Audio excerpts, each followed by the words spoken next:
bylaws, based on our bylaws, the town charter or town meeting time, I just sort of remind people about what the rules that are currently in place are.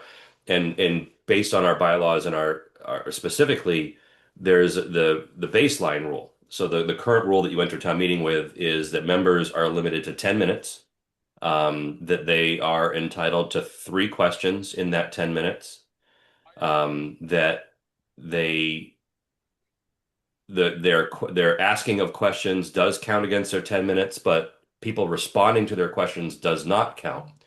So there's been some questions first and foremost about like how much time do I really have to spend?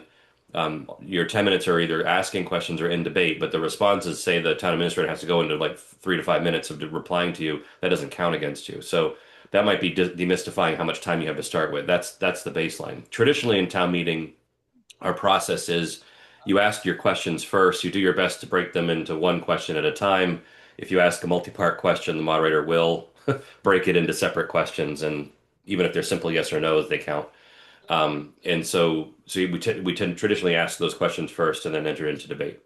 The resources that's so the first resource I have talks about those rules of town meeting. The second resource is, and I'm actually in the process of updating it based on today's conversation and over the past week, our town meeting new member orientation. So I love the idea about a mentoring program. My problem with that is getting a parity of volunteers to do that. I think I asked that question about if you'd be interested in being like a volunteer or mentor for other members. When I first started, I did a survey and I asked that question. So that was uh, something I'm going to look at again. But the other resource is this town meeting orientation, which is a set of slides that sort of summarizes everything as well in a little more detail about our rules and procedures. All right. So if the rules of town meeting are set when we come in order to change those rules, the parliamentarian procedure is to suspend the rules. And even though you might be changing it, it doesn't mean you like throw all that out. Any change to our rules is considered a suspension of the rules. It can be made at any time. It can be made as a procedural motion. It can be made right in the middle of debate. Um, a best practice is it's made before debate starts on a topic so that we're all on the same playing field. It'd be sort of poor sport and form if you took all your time in debate in your 10 minutes and in your last 30 seconds in breath, you say, and I move to limit debate for everybody else. Like that would be poor form. Legal, but people would scold you and give you the eye for that. Um, and so what tends to happen at town meeting, and I always say town meeting will go just as long as town meeting wants to go. People that are very tuned into what's going on in terms of the level of debate, how controversial an article is, or they just want to limit what people have to say on a topic because they feel collectively they've heard enough on that topic. And I think those of us that have been at town meeting a few times, you kind of know collectively, like we've been talking about this a lot, like every year or every town meeting. This is just a topic that comes up all the time.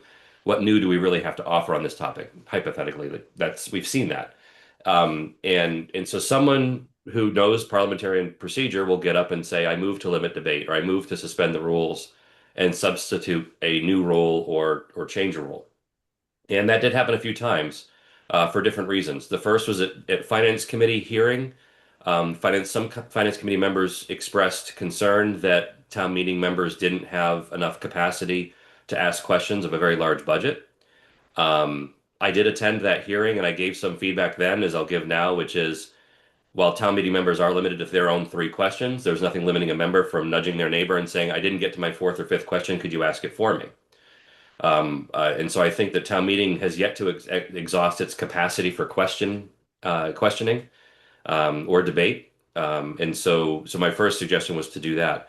Um, Mr. Coffey did make a motion at the start of the debate for Article 3. I believe it was motion, yeah, the Article 3, um, to expand the limit for questions so that it wasn't just three questions, it was three questions on each of five discrete topics that were covered in the budget.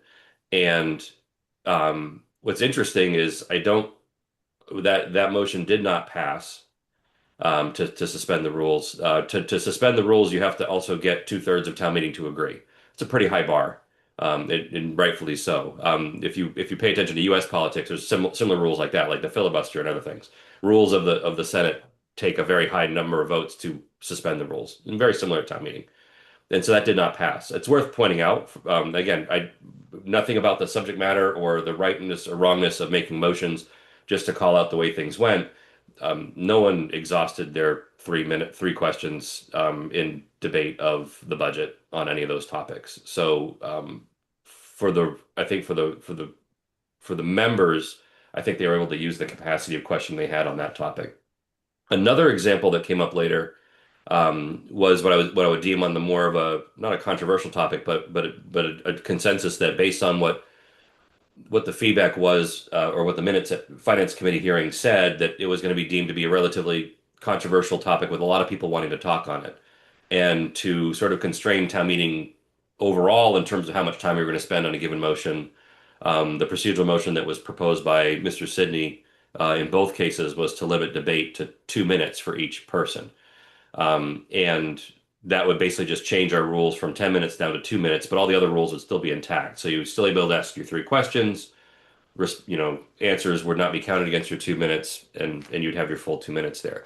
That did have an effect on debate, a pretty obvious one. I didn't use my gavel, but I did cut off many speakers as they approached their 2 minutes. You may not realize at the podium I am literally keeping track of every second in both categories, questions and then answers. I stop the clock every time there's an answer going on. That's also why it's useful to go through me as the moderator to ask your question because it makes sure that I'm actually hitting the clock and you're not using up your time. Um, so that's another advanced maneuver. Just make sure you stay in those rules.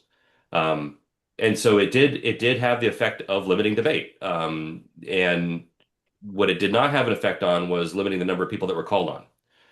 So to point that out there, limiting each individual's person's capacity to debate has nothing to do with their speech or the content of what they're saying.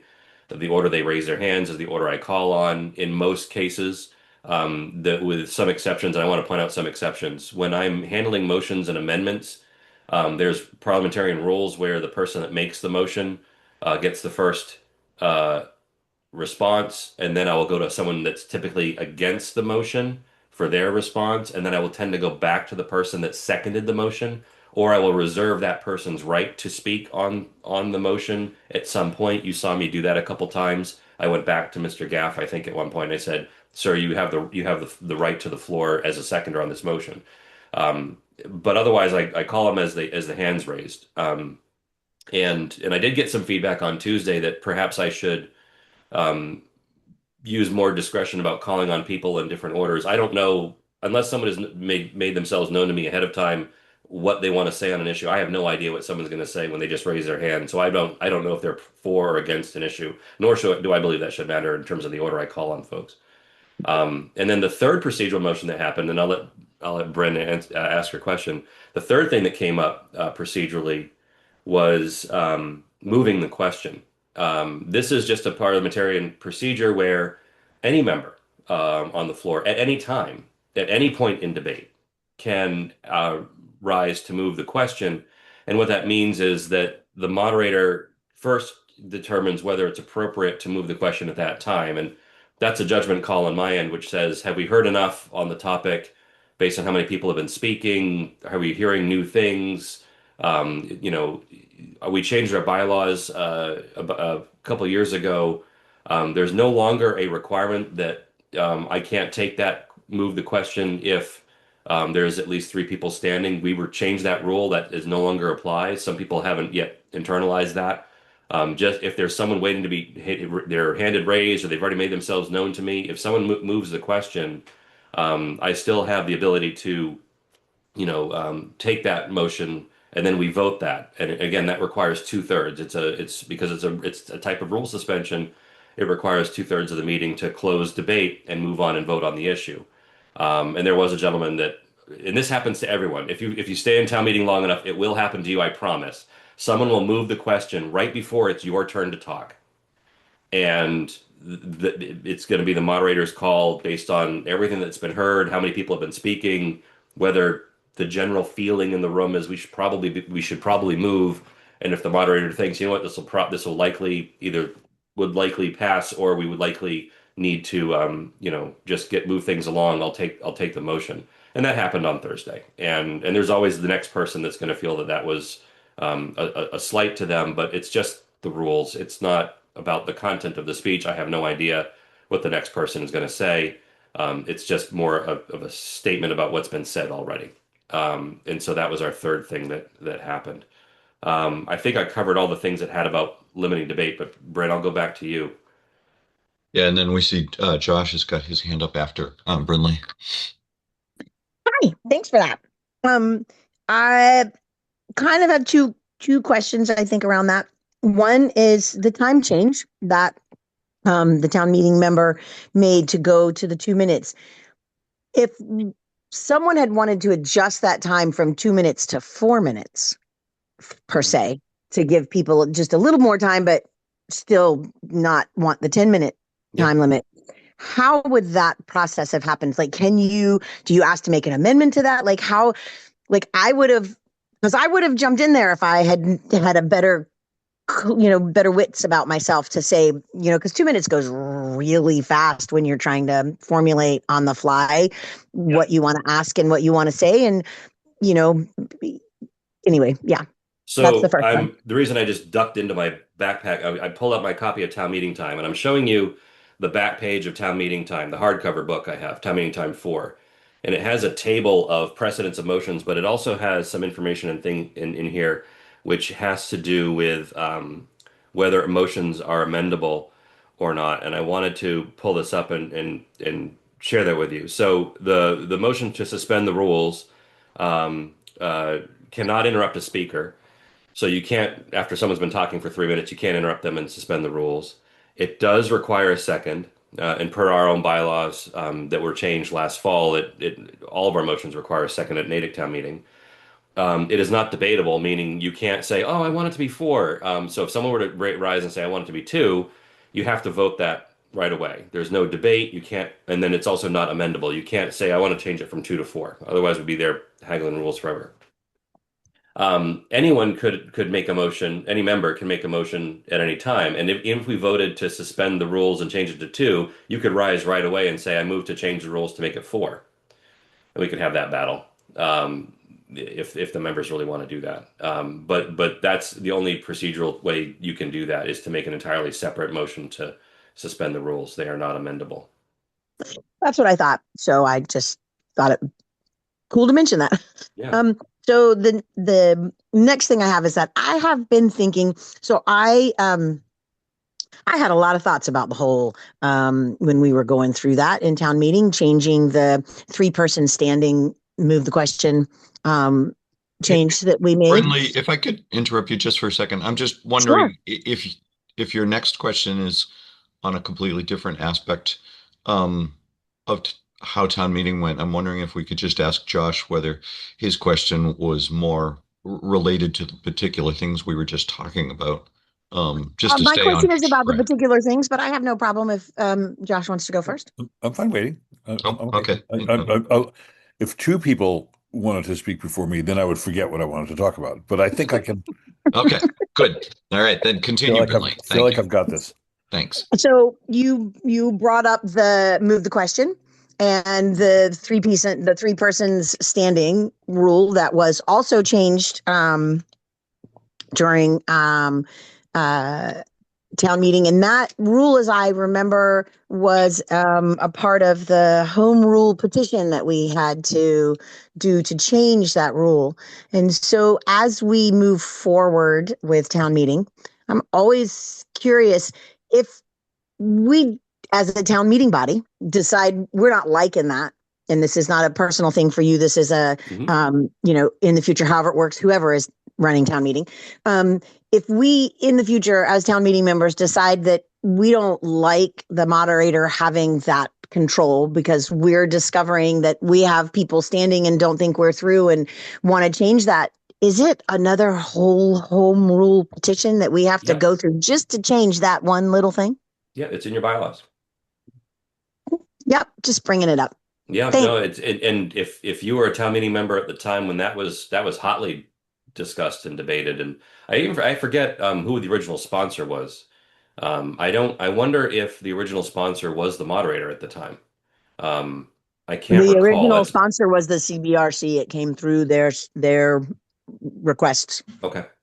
Okay. Yeah, but regardless, it would require a bylaw change to change it or put it back or whatever you want to do. Mhm. Right. Josh. Thank you. Good morning, all. Um, I actually had a similar motion. I want to say it was like in 2019 when I think it was about a zoning article. And I was concerned that we were not going to get to a lot of the business of town meeting because people were really using all of their 10 minutes to go over the same ground or to try to relitigate things. So yeah, I think we made it a 3 minute, 2 minute, maybe five. I don't remember. Um, what I do like about town meeting is it feels self-governing and that people will, the majority will rule or two-thirds or whatever. But I think people do that with not like what's in it for me, but what's in it for us as a whole. And in order to get to all of our business and respect the time of everybody that's there, staff members, the public, and so on, those motions usually it feels like someone's taking the temperature and we're moving it forward. I had a little bit of concern with the budget being the vehicle for that. But balance that out because, town meeting, not a rubber stamp, but we are really executing votes on things that have had extensive hearing through the appropriate process. And if people want to surface things that were discussed in the appropriate forum and we all got like a 200-page book about it, well, maybe that's not the right use of town meeting. And so I think it's an educational opportunity for folks.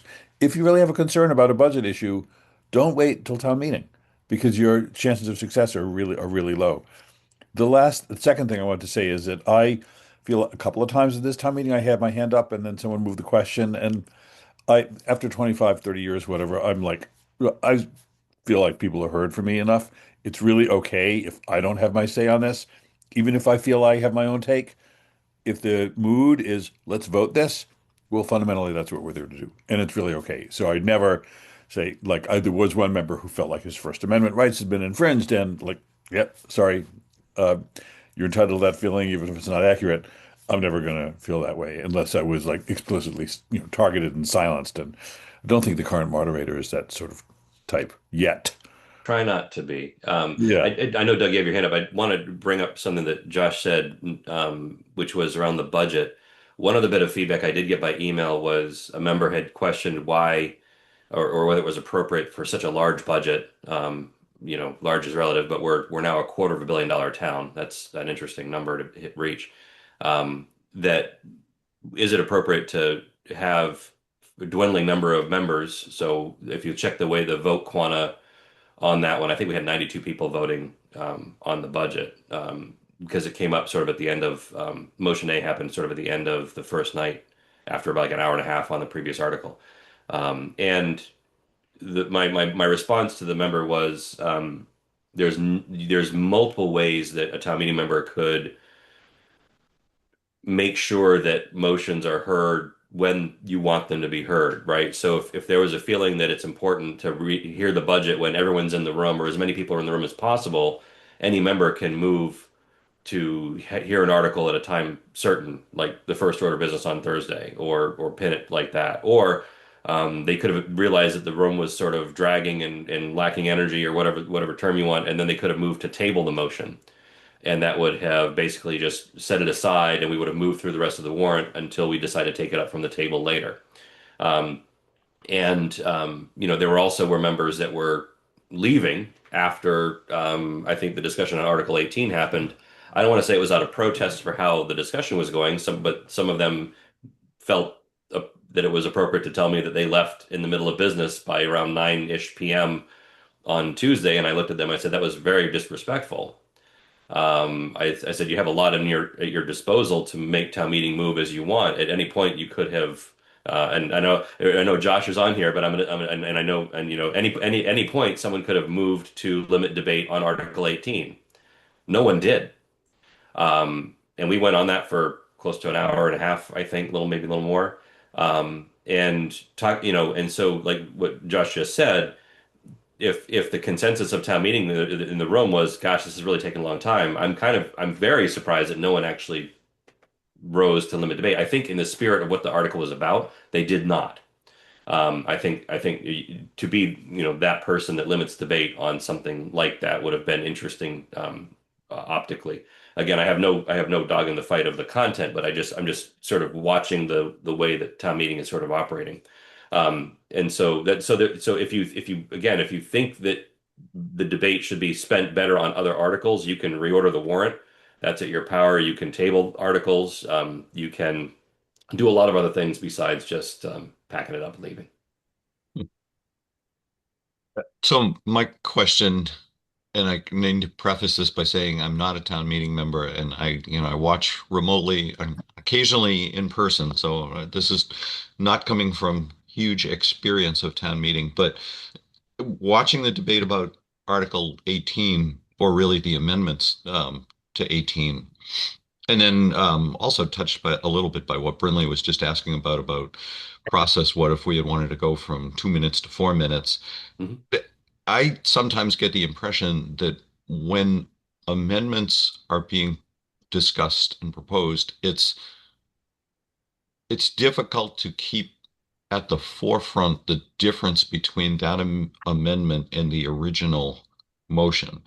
So, I, as an outsider watching Mhm. the discussion primarily about Mr. Foss's amendment to 18, so much of the discussion revolved around the language that he was proposing, and it seemed like we never really got a chance to go back and hear a good, robust explanation or defense Mhm. of why specifically the language was chosen in Josh's original. And I know Josh had a wonderful presentation Mhm.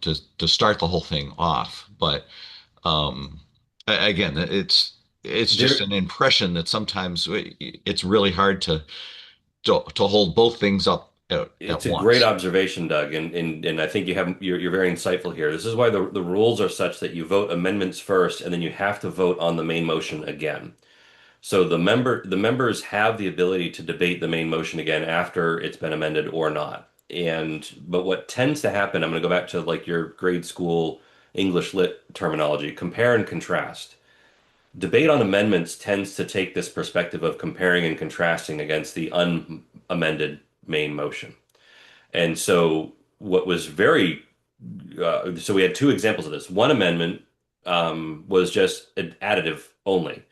So there wasn't discussion around the original intent. In fact, I think Josh had made the case that there was a gap, and then member Ostroff, number two, rose to fill that gap. And I think it was voted in, and partly because the stage was set that it as compared against the original motion, this was purely additive, did not change the original character of it, and it just sort of happened, and was voted positively. And then the second amendment was proposed by Mr. Foss, which was a full replacement, which is a totally fine way of doing an amendment. And now the compare and contrast really was done between two different approaches to the same topic. A lot of the debate, most of our time was spent in that, and I think because people were doing that compare and contrast with the original. And so once the debate about that amendment had done, somebody even rose a point of order, like, are we going to now vote the main motion separately? Yes, we are. And when it came time to debate that, no one did. I think maybe one additional person spoke. I forget if we went right into voting the main motion or if one person spoke, but there's an opportunity at that point that once all the amendments have been settled, that anyone can speak to the main motion. Again, it's sort of taking the temperature of the room. Are we all done talking about it? Like we just voted down that amendment. That sends a signal that says maybe we're okay with the unamended motion. Let's just vote it. We're good to go. So what tends to happen is you're right. Like we might not be talking about the text of the original motion, but through our debate of proposed amendments, if more amendments are shot down, that raises the clarity that and the town many times uses this word perfected. It's the act of amending is meant to perfect the main motion. And that's a term that's a parliamentarian term. One might say, well, the motions are never perfect, but in this case, it's just all that matters is town meeting think it's perfect enough to take the vote on it. And in that case, they felt ready to do so. Okay. I guess that explains it. So, again, as an outsider, I might have expected once the amendment had failed, and I know it seemed like there was a little bit of a bump with to make sure that we really were able to then debate the main motion further. That either naysayers to that had, I guess to your point, had taken the temperature in the room and said there's no point bringing anything further up, and proponents of the motion maybe felt the same, that I think it's going to pass. So Well, I let's not get do into the language. recall. So and I think it's because of the topic. I do recall. I want to point out this because this I leaned to the clerk and I said I did not have this on my bingo card this evening.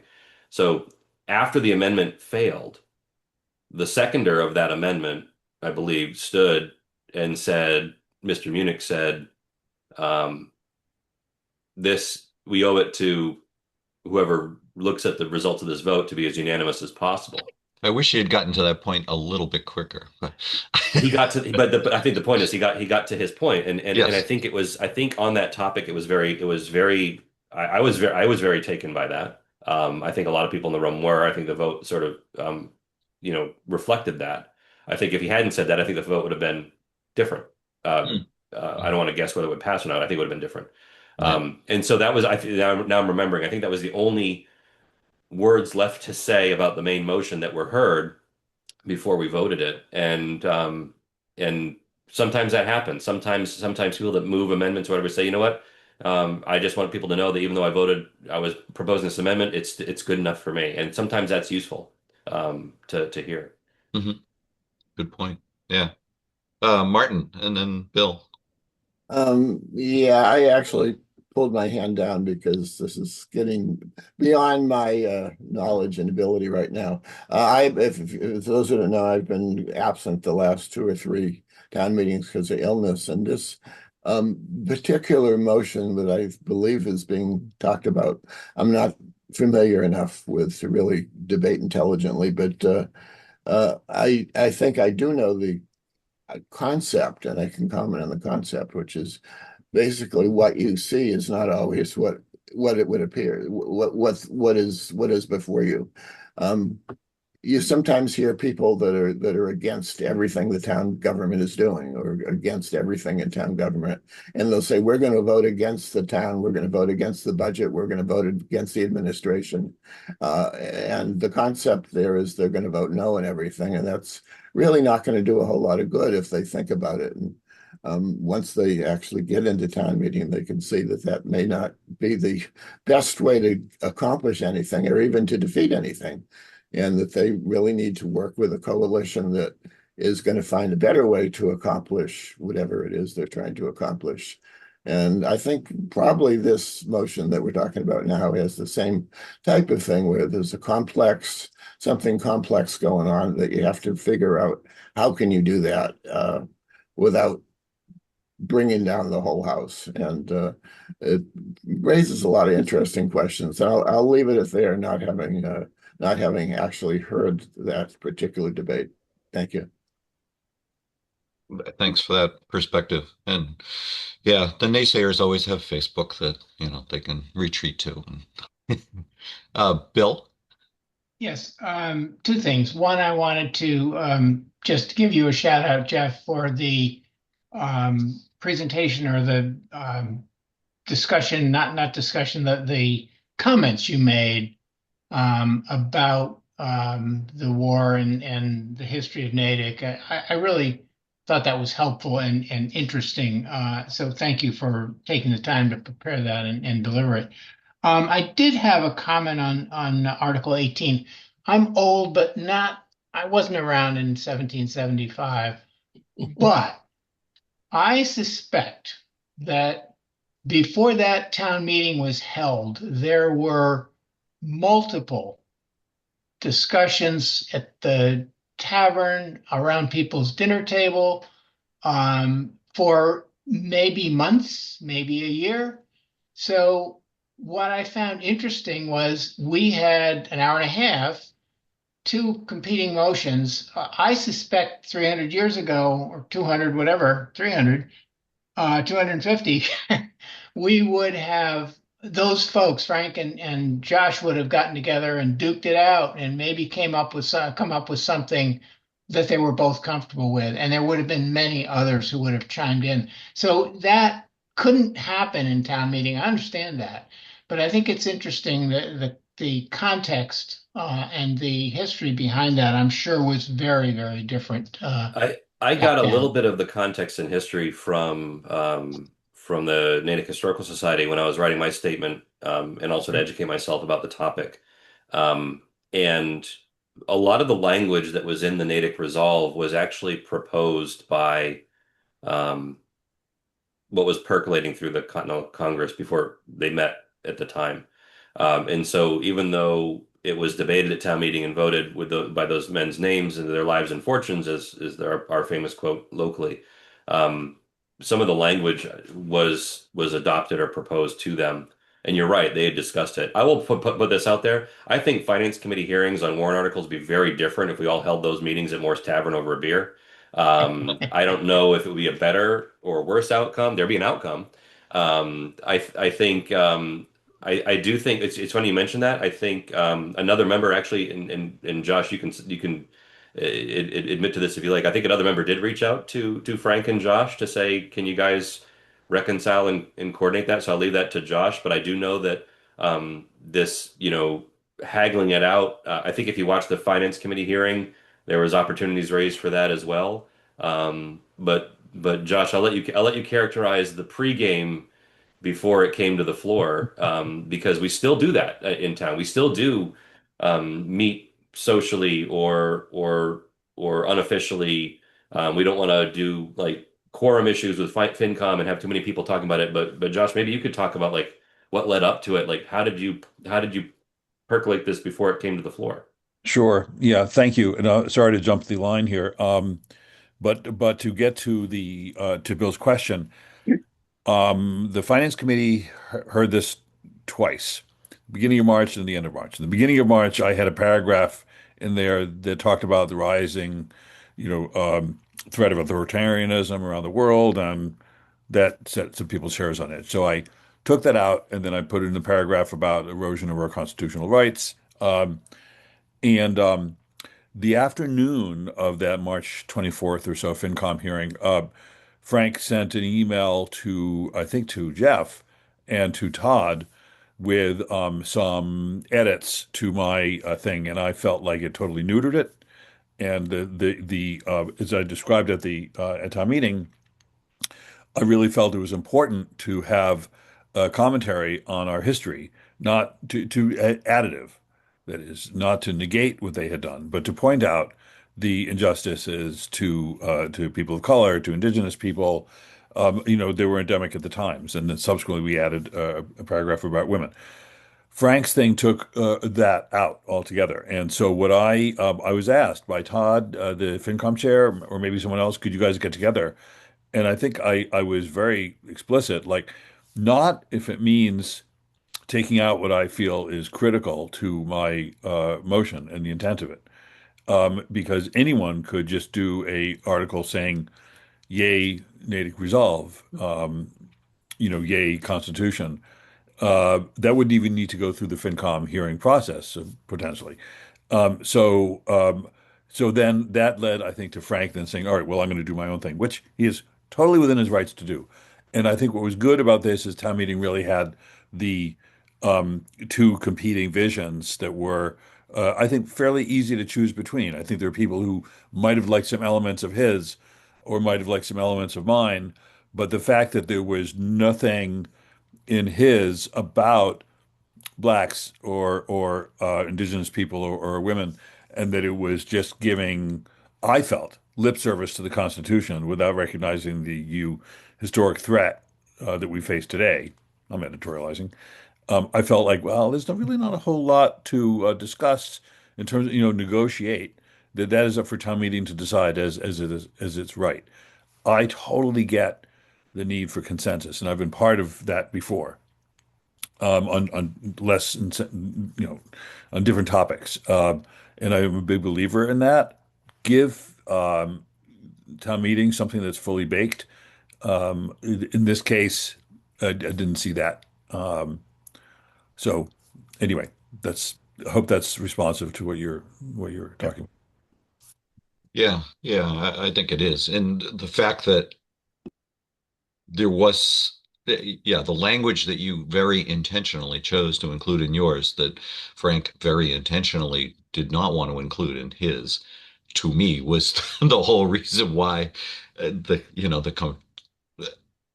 surfacing more the contrast between the two would have been useful. But I see what you're saying, Josh, that honestly, it wasn't for the two of you to reach consensus. It was to elevate yes or no to that kind of language to town meeting members as a body as a whole.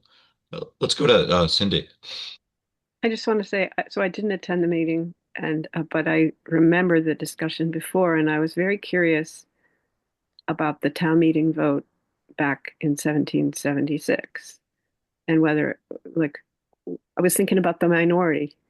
Like, were there people in Natick who wouldn't have supported that? And I don't know if it's true, but I found somewhere online that it was a unanimous vote. And I thought, oh, that's cool. Um, and so when you said that that gentleman who had seconded the um, Mr. Foss's motion stood up and said that he would want it to be have as much support as possible, it just warmed my heart. I just want to share that. Yeah, yeah, I think so. I mean, having just had the unanimous vote on the muster roll, and Jeff, I think you reminded us that the vote on the original resolution, or maybe it was in Josh's presentation, was unanimous as well. It's powerful when town meeting can be unanimous, and Julian wanted to evoke that power, I think. Dee Dee. Hi. My thing off because I was eating breakfast, so I apologize. Um, so You- can you hear me okay? You're breaking up a little bit, but you can always turn your video off if it helps bandwidth. Okay, I'm on my phone. I'm usually on my computer. Um, Yeah, it's really breaking up. Oh, It try works. now. That's going to be better. can you hear me better now? I think Yes. so. Yeah. Out of my phone and come back in a minute on my computer, and that might be better. Would that be better? Oh, it's still kind of bad, Dee Dee. Is it possible to switch to your laptop? Yes. All right. Josh, I hadn't taken your hand down. Did you have more that you wanted to say? Yeah. And then we can go back to Dee Dee. Yeah, I just want to say that I forgot to lower my hand, and I would, with the moderator's permission, do so. Yes. I just lowered it. Go God mode. So once Dee Dee gets back on, we'll give her the floor. But do others have other comments they want to make, either about this particular thing or town meeting in general? I want, Bill, I was interested, I know I was sitting next to you and we were commenting about the size of the consent agenda and that your motion was there and you were okay with it or Yeah, thank you, Jeff. I was ready. I was there and ready to do my 2 minute spiel if I needed to, but I was just as glad to see it on the consent agenda. In the fall, we'll probably have some debate and discussion, and that's all a good thing as we bring up projects. So, Mhm. Yeah, I'd had a chance to talk with town council about this, and I think I mentioned it to Bill when we did our primer video recording. When I'm looking for things to put on the consent agenda, this might be worth talking about consent agenda because I also got some feedback from a member that they felt that the consent agenda sort of packs it in favor of one political view, and I disagree with that characterization. So I kind of want to unpack that a little bit. When we go through what goes on the consent agenda, I have very specific rules for what even gets considered. First off, it has to be a unanimously favorable vote from the finance committee. Even if one person on the finance committee were to vote against it, I think that's enough that there's a recognition there's a second side to an issue, and I will not put that on the consent agenda. I don't put zoning on the consent agenda. If you're a spectator of Natick Town Meeting, you know that if there's anything we like to talk about, it's our zoning, probably almost as much as trucks. And so the other thing I will not put on the consent agenda is capital projects. I also would not put CPC projects on the Right. consent agenda for the same reason. Each project should be heard and discussed individually. I think there's benefit in having that done. So, but the regular annual process of putting monies already collected into, Right. statutory accounting, for the way that CPC is managed is non-controversial, and there's really nothing to debate. It felt like a really good thing to put on the consent agenda. So in the spring, if we follow that model going forward, the regular administrative burden that town meeting has in terms of reviewing the monies for the CPC would go on the consent agenda, and then in the fall the projects would not. So if you're wondering if that will always be the case, that's the plan there. One of the reasons I typically don't put unpaid bills on the consent agenda, but I did this time, was because there was no action. If there's one thing I wish we had covered in town meeting was the fact that this was the first time in a while we had no unpaid bills. And so we could take a vote of no action with a majority vote, as opposed to a 4/5 vote if we had had any one unpaid bill. So the reason I don't put unpaid bills on the consent agenda is it would raise the quanta of vote required to 4/5 for everything.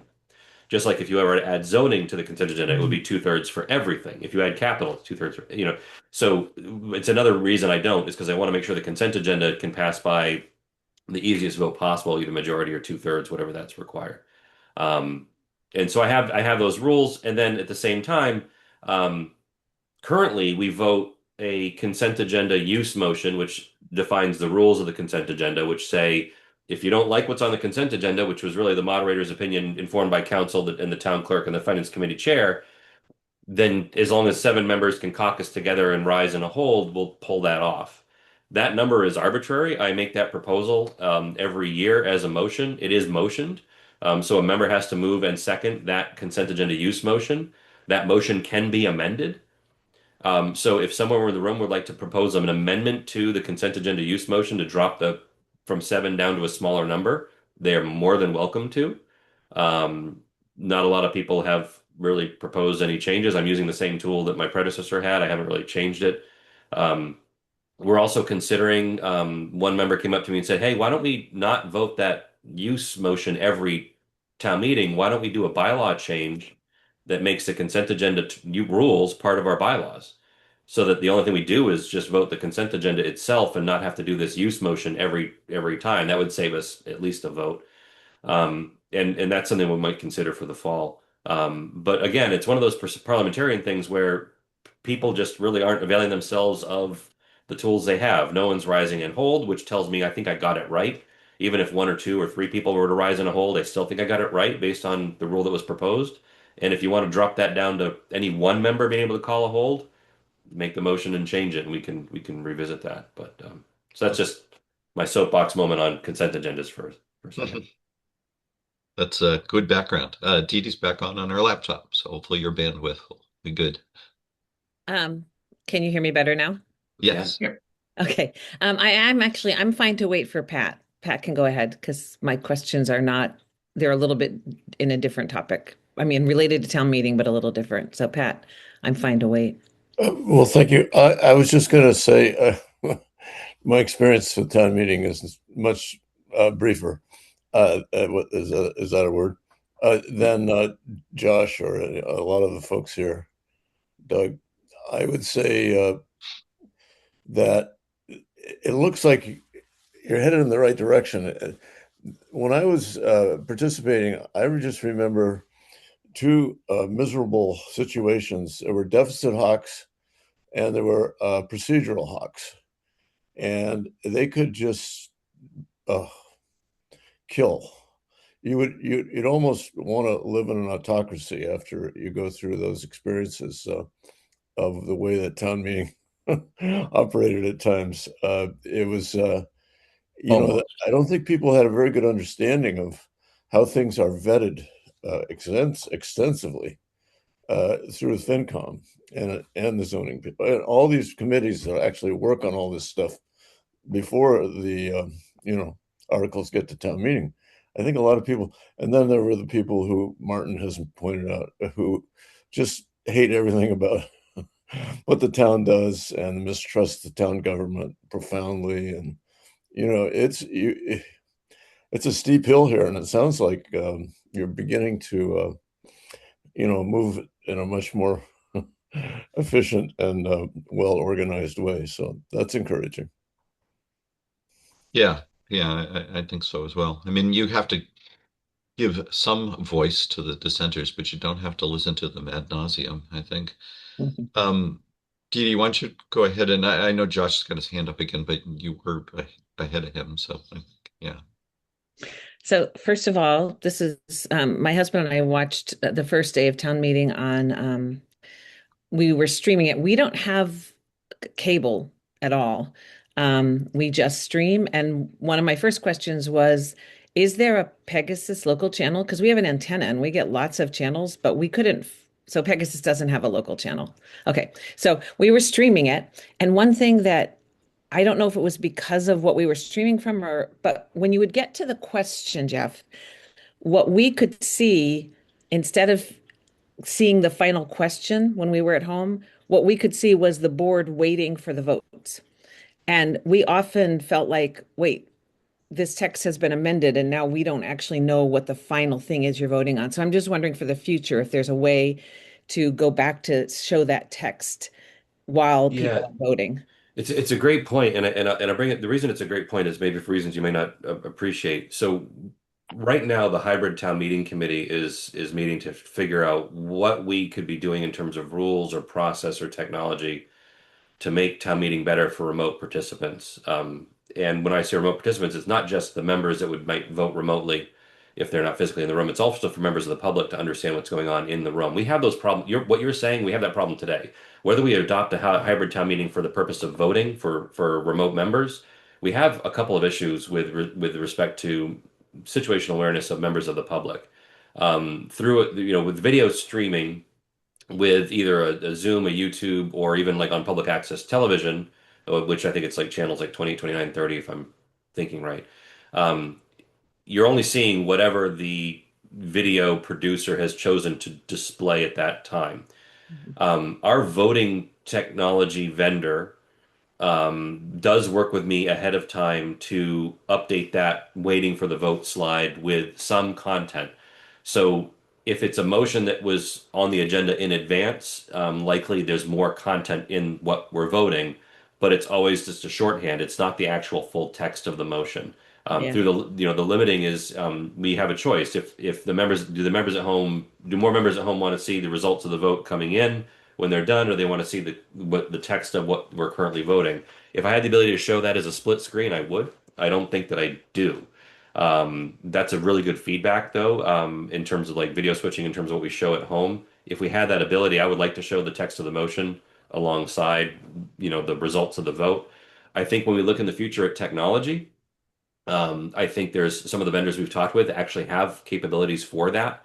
So you can see results of the vote plus presented materials plus other things in some sort of like dashboard view as a remote participant. So we're looking into these things. But this is really good feedback in terms of even in today's town meeting, a remote public participant might not have all the information they might need to stay informed. So Jeff, can you clarify then? I would have thought that remote viewers would be seeing whatever is projected on the screen in the meeting hall. Is that not the In case? most cases, they are, although, the folks at Natick Pegasus will change between different speakers at microphones or whatnot. But when it comes to a vote, we're not going to show people. We're only going to show what we're voting. And at that time, the only screen through the multiplex switch for the video selector is what is up on the big screen. Yep. So at that time, Natick Pegasus chooses to show what is on the big screen. Now, could Natick Pegasus decide to show something different for the folks at home during the voting and then cut over to the results of the voting once it's done? I could speak with the team at Natick Pegasus about that as well. I mean, they can do whatever they want for the public situational awareness, separate from what's happening in the room, and they might have different things they might want to show. But it would require that there's two computers showing those two different content sources, and today we don't have that technology set up that way. Okay. We have some of the same challenges streaming our church services, actually. I had a few other things, but I'm fine to wait because they're like it's like I had like four things and they were not related to each other. Okay, well, let's interleave back to Josh and then we'll go back to you. Yeah, maybe some kind of picture-in-picture thing could work to show like the, vote counts in the window. But um, so I actually wanted to talk a little bit about history and I think it was 2002, when most of us, I think, were alive. That I was a member, and we were getting near the end of the warrant, and someone made a motion to dissolve, basically, which means we're done with town meeting. I was really surprised that we could do that, and that disappointed that someone would do that. And I learned, well, there's actually a history of this. So this is Paul Connolly was the moderator then. I raised my concern with him, and he guided me through the process of making a bylaw change so that a motion to dissolve would not be in order when there was anything left on the warrant. And I actually got some resistance. There were a couple of old timers who said, "Well, people should know," or it's sort of like it's not what you know, but who you know situation. That if you're well connected enough, I was really surprised at the pushback, but it overwhelmingly passed, and he was so gracious and helpful in letting me do that, and or helping me to bring that forward. And that was really an interesting education in how our rules can, encourage debate, ensure that the public process is available to all. And then, town meeting ended up doing the right thing. Um, Interestingly, around the same time, I remember talking to Milton Gilbert, who longtime member of the planning board and really one of the people with Bob Eisenmenger most responsible for the community we enjoy today, or some of us enjoy. Um, and Because everything left on the warrant should have been on a consent agenda. And I said, like, it would be great if we could just like vote this all together. And he said, yeah, move the warrant, which is you couldn't necessarily do, or maybe there would be a way to do it. But anyway, that's sort of a distraction. But I wanted just to take a moment to reflect on the good things that Paul did, and I think his willingness to engage and help people, not dissimilar to our current moderator, a previous moderator, and the current, both shared that aptitude for helping people to participate effectively and making sure that the process is available to everybody. I just want to take a moment of your time to share that little story. So, Yeah, thanks for that, Josh. I think it's interesting that the terms we know Frank served for quite a while. Hopefully Jeff won't burn out too soon and we'll have a yeah, long, yeah, rigorous run. How yeah, many years did Paul serve himself? He also did 18, yeah, 18 yeah, as which well. which yeah, which Yeah. is interesting. Yeah, yeah. it was about the same. Uh, Yeah, uh, yeah. uh, It seems like a position that um to really benefit the town a lot. You need yeah, some length in yeah, it to really yeah. experience all the things that can happen and gently kind of guide it and shape it going forward. Doug, could I actually add to what I was just saying before that I think people would also appreciate hearing? When I brought this article about not dissolving forward, Ricky Ball came to me, and she Mhm. told me the heartbreaking story of how they have had three sons. One of them was killed when I think a school bus. There was some incident where he got off a school bus and a car came by and hit him, or maybe the school bus did, but they brought forward an article that would have addressed that issue, and town meeting dissolved before that article could be heard, which was doubly heartbreaking for them. So I never knew that, and she shared that with me when the article was, being considered, and it passed, overwhelmingly. But it's interesting to know that some of these procedural things that we discuss, they're real stories, real people's lives are affected by a lot of the decisions that we make, and just to be mindful of the folks that are there. Martin, you probably remember all of that history, so Yeah, yeah, I do. I believe I was the one who actually raised that in in the form that it eventually got to town meeting as when somebody, a group of people who wanted the library to be open Sunday afternoon. Hmm. There was an article, a placeholder article, to add more budget to the money for the library budget that it would allow the library to be open Sunday afternoon, and that was shot down because it wasn't recommended by the FinCom to be voted on. Yep. And Paul Connolly actually took the side of, you know what? I don't care if it's allowed to be voted on. We're going to vote on it anyway. We're going to vote on whether that article should be heard. We did vote on it. It didn't necessarily pass, but it gave us the encouragement to put it forward as an actual article at the next town meeting, in which case it did pass. So things eventually can come to the right conclusion. These are wonderful glimpses of history from some longtime members. Uh, Dee Dee, back to your list. Okay, so this is again about town meeting. So for I have spent the last 30 years mostly watching the Wayland town meetings because I taught in Wayland, and so there were a lot of issues very specific to my job. And it's very different because it's not representative. So this is sort of new for me to watch a representative town meeting. And my husband and I were watching, and first of all, Jeff, he was like, "Oh my God, that guy's really good." That was when it like watching you like manage all the people, and we could see you writing down people's time, and you even were saying it out loud to remind people how much time like they had used up. We heard you saying that, and he was like, "Wow, what a like." So first of all, kudos to you for how well you ran it, and also it was very interesting to me. I, you talked about like somebody, a couple of things. One, the idea of mentoring. I expressed an interest in like sort of, gee, town meeting sounds like something I'd like to get involved in. I expressed that interest in a Facebook group earlier this year, and Brinley immediately contacted me and said, if you want to know about it, I'd be happy to meet with you. So she was like sort of doing your mentoring thing, off the record, but we sat at Sweetwater's and talked for probably, I don't know, 2.5 hours, Brinley, something like that. And in the end, I decided not to because I have a lot going on with my mother and her health right now. And also, I happen to be precinct 4 where there was not only enough people, but there was actually more than enough people. And I thought, well, I'm not going to get in that mix. We have a lot of representation. But thank you, Brinley. And I think it's a great idea because she did answer a lot of questions. Related to that, when you said like, oh, well, it's in your bylaws, you mentioned that to someone earlier.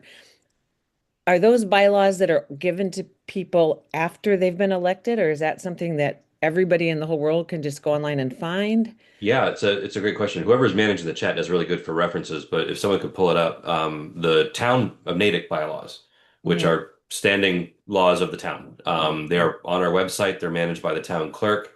I think they're available as a subpage on the town clerk's page on the town website. If and so it's literally the laws of the town.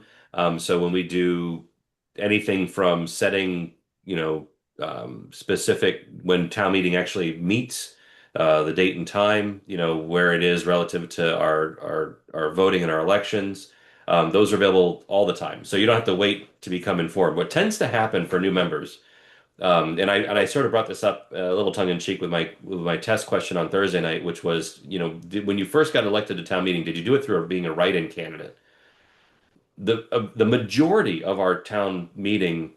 No, actually, there were at least 30, I think, in the room. I have to look at what the results of the vote were, but like there were 30 people in the room that their start of town meeting started with either themselves or someone else putting their name on the ballot, and then they got 1 or 2 votes and then became a town meeting member. They said, "Tell me more about this. I have to explore it." So there are some people that come in completely with no knowledge about what town meeting is. And then there are other people that know exactly what it is and they campaign. I've seen road signs for town meeting, which really warms my heart. And that I think it's actually in precinct 4 is the only place I see like road signs for town meeting. And so I'm always impressed by people that spend a lot of time preparing, learning about what it is, and getting to know it. The mentoring thing is there. I think it's great that this conversation is happening on Facebook. I will also point out that I am not on Facebook, nor will I ever be on Facebook. Part of that's is to avoid the politicization of my own role. In the past, some moderator may have joined the conversation, and I think it's impossible to separate your own political views from because they're posted on Facebook and people can reference it to what you just said in what's supposed to be a neutral conversation. I don't think it's possible. So I'm not even on social media at all. I think I have LinkedIn just for people to find my info. I'm glad that people are talking about that and sharing information. Also, having had a 2 hour conversation with Brinley on Sunday, I know how those meetings go too. So it's great that she shares her wealth of information with you as well. That So idea. Oh, go ahead. Yeah. oh no, I was just gonna say, like, so as somebody who was like completely new to representative town meeting, I'm wondering, like, is there like, so if I moved to a different town that also had representative, does it run the same way, or is every town sort of develop their own way? It's a great question. So every town in Massachusetts is in what do we let's talk about what we have in common. What we have is different. What we have in common is every town in Massachusetts is governed by the laws of the United States Constitution. Mhm. Every town in Massachusetts is governed by the laws of the Commonwealth of Massachusetts. Every town has their own charter. So there might be some laws or rules about how the town is constituted and how town meeting is established and when it meets and everything that might be in the charter. And then every town has their own bylaws. All towns in Massachusetts for our parliamentarian procedure use town meeting time. And so when I summarize the rules of our town meeting, I am pulling rules and guidance from a variety of different sources to restate from all these different legal and procedural, texts. And their reference, cross-reference. So our bylaws we just changed last uh, fall. We changed our bylaws such that was it last fall whenever the CVOC met to approve adopting town meeting time fourth edition. So our bylaws actually point to town meeting time fourth edition as how we run our meeting. Other towns still have pointers to old versions. Some do not. Some towns actually use Robert's Rules of Order instead of town meeting time, and their bylaws explicitly state that. So as you move between different towns in Massachusetts, you might find some variance. But in general, we at least are all beholden to the laws of the Commonwealth of Massachusetts. I participate in the Massachusetts Moderators Association. So that's a professional organization of other moderators and past moderators and deputies and assistants and sometimes town clerks attend to kind of do information sharing and best practices. We have mailing lists and information groups that we share information about. And sometimes when I'm puzzling about something, like, and I want to ask, okay, how is this being done in another town? We're about to write up some questions or go to the archivists at Mass Moderators Association route with a question from our hybrid town meeting committee, because other towns have done exploratory committees on hybrid town meeting. How are they running it? What rules did they adopt? Did they have to do a bylaw change? So we're always trying to learn from other towns.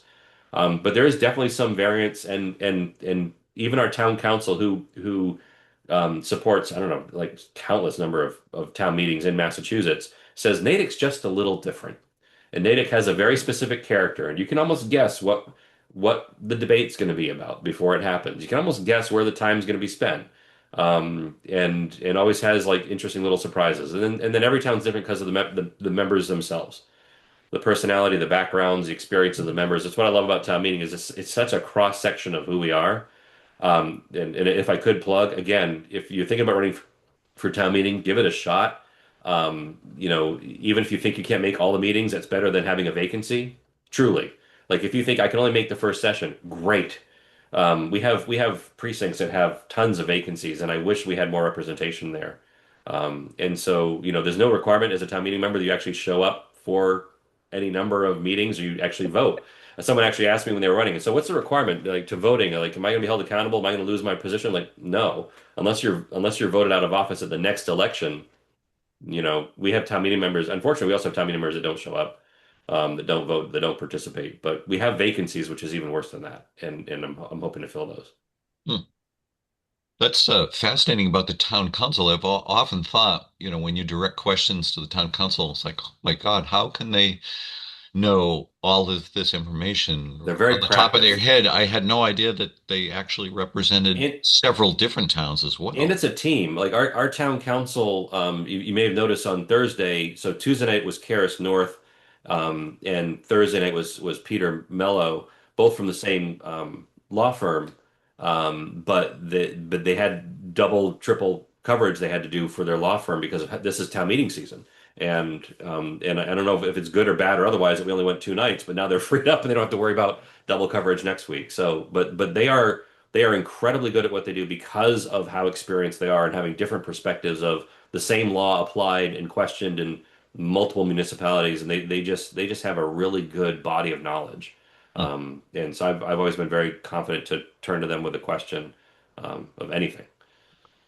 I wanted to acknowledge one question that was in the chat. I think Rick asked it, having to do with fall town meeting and how the CPC articles or allocations will be handled. Just wanting to clarify whether they'll each be discussed individually, whether there would be one vote for all of them, confirming that it wouldn't be in the consent agenda at that point if actual allocations. So either Jeff or Bill perhaps Yeah, could speak so I to think I that. said earlier, my personal preference for this is I would not put CPC projects on the consent agenda, whether they are voted individually or collectively. I wouldn't put on the consent agenda. The question about whether they're voted individually or collectively, I don't know if there's a legal requirement one way or the other. I would refer that to Bill, and of course, I haven't seen the language. So the article there's usually a CPC article. Again, we've only ever voted projects once. So we don't really have that precedent. But my understanding for other towns is there's always a CPC article and there's separate motions for each project. So that gives us the ability to debate and vote each individually. But again, anything can be proposed through the finance committee hearing process. But I think from a member's perspective, they probably, given the feedback we've gotten about like you know, I'll put it this way. If a motion were to come through the town meeting floor that collectively voted a slate of projects with one vote, I would fully expect a member from the floor to move to divide the question, meaning that they would actually want to vote each project separately. And that motion would be in order, and we would vote whether that to divide the question or not, and then proceed. Um, and because a very similar thing came up with related to the town budget, but that unfortunately, well, fortunately or unfortunately, can't be divided. The way the budget's proposed, it can't be. But CPC projects would be very easily divided. So why not just divide them up front? That's my take on it. But I defer to Bill for what they bring forward. My 2 cents is that one, the committee would prefer that they be debated separately, and also I think it's my strong sense that the finance committee votes on each of them separately, which kind of drives you to consider them separately because the way you talked about earlier, the finance team, the FinCom weighs in on all the articles. So yeah, our expectation is that it would be each item would be voted on separately, as you discussed. Thank you both, and thank you, Doug, for reading the question that I didn't want to interrupt. I was outside and I was walking, and my phone thought that I was driving and wouldn't allow me to do anything but tap to speak. So thank you. Otherwise, I would have asked myself, but thank you. No, That clarifies it. that's fine. This has been a great discussion. Are there other things that folks want to ask Jeff or comment on about town meeting at this point? This is great. I'm sorry, I'm driving, so all I can do is hit my microphone. I can't hit my hand button. But I would just love to, since you decided to record this, just to remind people that everything is recorded for town meeting. So people can watch FinCom at their own leisure. People can watch select board and school committee meetings when they discuss the budget, also at their own leisure. So it's we really have made it very easy to be in the know.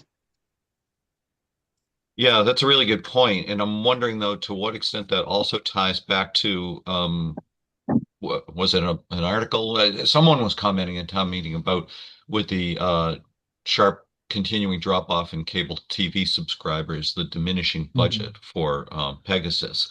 And that's the same entity that provides a lot of these streaming services. So I'm hoping some action will actually happen to find a way to generate a funding source or better funding source, because that service is becoming more and more important, I think, as the funding for it seems to be diminishing. Dee Dee, you've got your hand up. You got to come off mute. Yeah, so this is not related to what you just said. So if somebody wanted to respond to that, I wanted to, like, if anybody had something to say to that.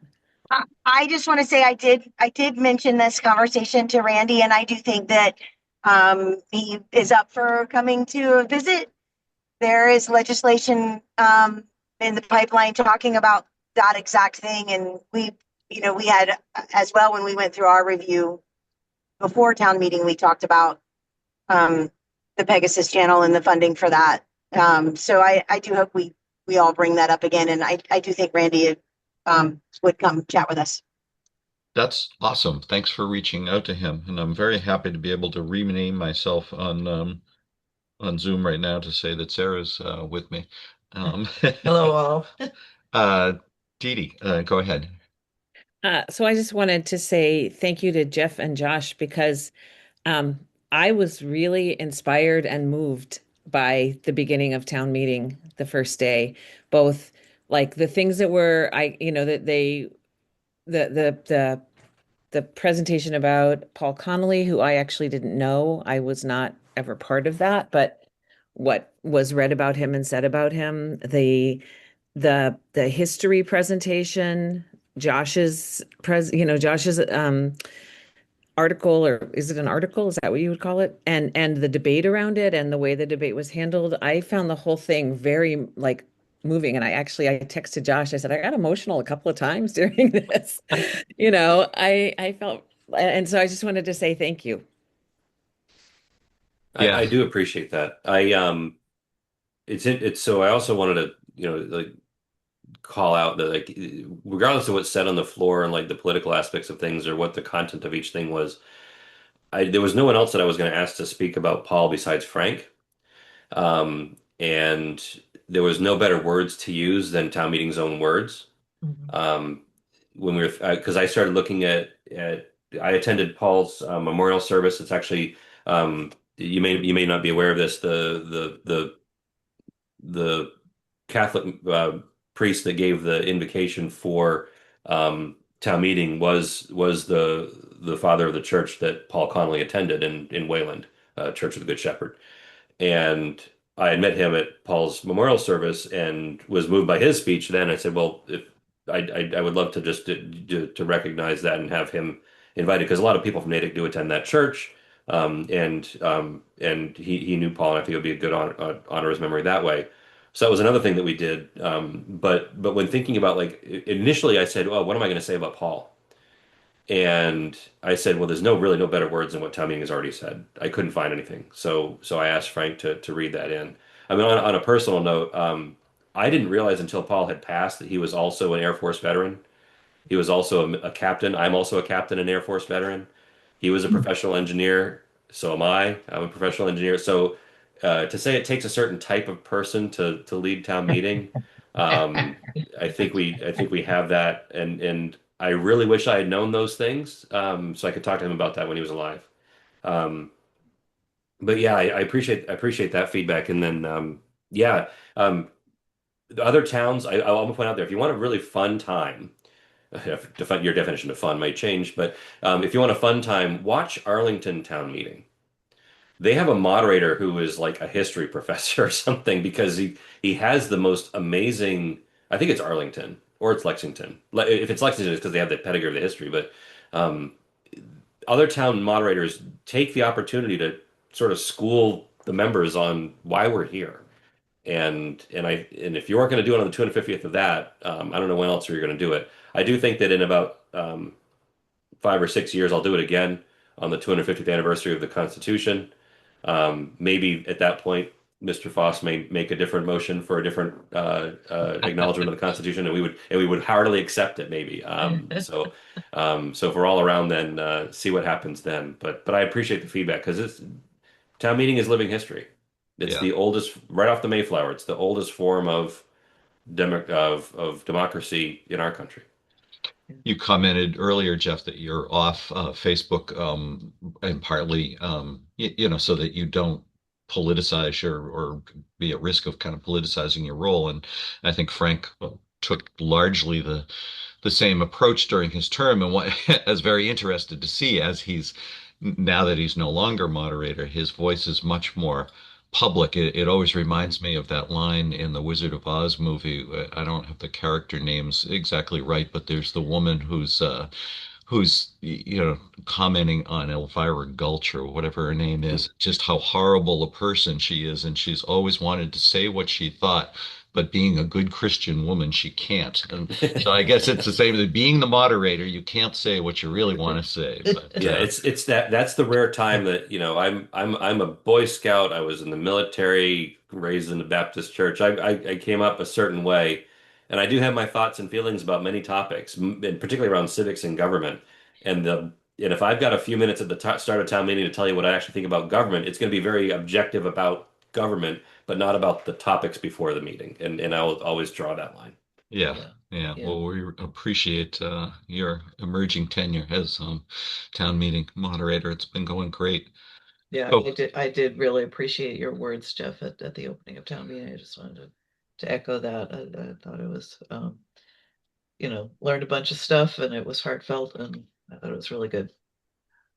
So two things. I'll ask Brinley in a moment if she's able to while she's driving to tell us about any current events as she often does. But I also just wanted to kind of acknowledge and thank Dee Dee for being one of our newer participants in Coffee with a Purpose. And in particular, she's already jumped to the fore and identified and procured a speaker for us next Monday. We're going to be having a representative from the ACLU to talk to us about their ongoing work on data privacy legislation. That's going to be, I think, a fascinating talk because it's going to be kind of so cutting edge on what the ACLU is doing. They've asked for that session to not be recorded, and we do that on occasion when we want to have more free-ranging and sensitive conversation. So. But please try to attend, and I'll get that in the announcement on Friday. Promises to be an interesting talk. It's a speaker who came to the meeting that Brinley and I were both at, and he specifically has several topics about facial recognition technology, flock cameras, and how those are being used to share information that we may not realize is being shared, and data privacy in terms of right now, it's all if you can get out of it at all, it's opt out as opposed to opt in, which it should be because there's a lot of things being shared that we don't know are being shared about ourselves from all sorts of different sources. So there's legislation, both state and federal, related to some of these topics. And he was an excellent speaker and he was also very willing to take questions. Mhm. Yeah, thanks for bringing him to us. And speaking of sharing things, I think Brinley noted that I eventually turned the recording on for this meeting. When I thought it was going to be just very ad hoc, informal discussion, I had not chosen to record it. But I think this has been pretty fruitful and a lot of good feedback. So it will eventually get posted up there. Brinley, are you able to speak to any current events? Sure. For a quick second, I would say that I put in the chat. Can you guys hear me? Yes. Yep. Okay. I put in the chat a flash vote survey scoop link. Jay Porapodich, our communications director, is working on getting feedback for the flash vote surveys that he's been doing. And I think that we're the kind of group that really should participate in that because we have opinions and we pay attention to town. So I really hope everyone can find that link in the chat that I put in there before I got on the road. And it's quick. It's really quick, and it just tells you when some stuff is coming up, when you can have a conversation in a group, or if you're like me and show up when nobody else shows up, you can have a personal conversation about how flash vote has been going, what you think about it, and even more of what you think could be a topic of an upcoming survey. So I would love it if people wanted to do that. The survey for the municipal vulnerability preparedness was supposed to close yesterday, but I know some people who did it this morning. So if you haven't done that, please Google Natick MVP 2.0 and take the survey. I think it's an important thing that the town is doing. And once again, it's an opportunity to have your voice be heard. So I would hope people do that. I didn't put that link in the chat. I forgot. Sorry. Tonight is a school committee meeting, and they were supposed to, they had it on the agenda for the last time and didn't really get to it. So this time they do have the Memorial School Building committee update on the agenda. So if you're curious about what's happening with that and the hiring of the OPM, hopefully we're going to get a full update on that tonight. I'm sure I have others, but that's what I got. That's what I remember right now. Thanks, Brinley. And on that flash vote and Jay's work on that, he will be coming to Coffee with a Purpose on the 8th of June to have a more in-depth discussion with us about that as well. But that being said, go ahead and also make your voice heard on the link that Brinley shared. Rick, you've got your hand up. I'm glad to hear that you guys coordinated that. I did ask him to come visit us, so I'm glad to hear that happened. Yep. Thanks. Rick? You're unmuted. Yep. Unmute. Yes. Sorry. Okay. Sorry. Thanks, Doug. I just, thought of, as a result of Jeff's wonderful comments about not politicizing his role, I enjoyed a speech, not to politicize this conversation, by former President Bill Clinton, in a short speech for him, only 20 minutes, about the importance of the Secretary of the Army not politicizing his appearances and his stewardship of the Pentagon. And it's a wonderful 20 minutes if anyone's interested. I don't think it would offend many in this room, so if any. It does hearken to our form of government and why it's important to have guardrails and mind the guardrails. So that's Sounds all. Good. If you have a link to it, put it in the chat. I'll try to find it. Yeah, I put a link in. I meant to say I put Great. a link in the chat. If people don't have time to do it, maybe if you want, stick it in the email next time. But whatever. Yeah. All right. Great. Well, thank you, everyone. This has been very enriching, and my cold medicine has kicked in, so I'm feeling a little better too. Enjoy the rest of the day and the week, and we'll see you all next Monday. Thank you all. Take care, everyone. Thank you all, as always. Yeah. Bye, everyone. Wonderful.